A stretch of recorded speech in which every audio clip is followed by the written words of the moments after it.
नमस्कार सम्पूर्ण साथीहरू, अर्को छोटो विन्डोज युजरको लागि भिडियो लिएर उपस्थित भएको छु। डेस्कटपमा दिस पीसी, रिसाइकल बिन लगायतका अरू आइकनहरू सो अथवा हाइड कसरी गर्ने भन्ने बारेको भिडियो लिएर दिस पीसी यो आइकनबाट हजुरले सजिलै फाइलहरू अथवा ड्राइभहरूमा जान सक्नुहुन्छ। त्यस्तै रिसाइकल बिन डिलिटेड फाइलहरू रिकभर गर्नको लागि अथवा एम्प्टी गर्नको लागि पनि डेस्कटपमै छ भने ह्यान्डी हुन्छ। त्यस्तै नेटवर्क लगायतका अरू आइकनहरू कसरी सो गर्ने सजिलो।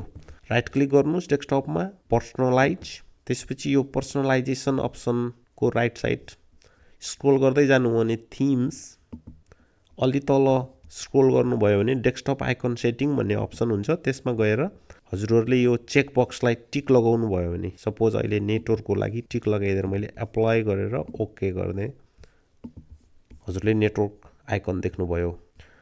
अब यसलाई हटाउने हजुरलाई राख्ने इच्छा छैन भन्यो भने गो ब्याक देयर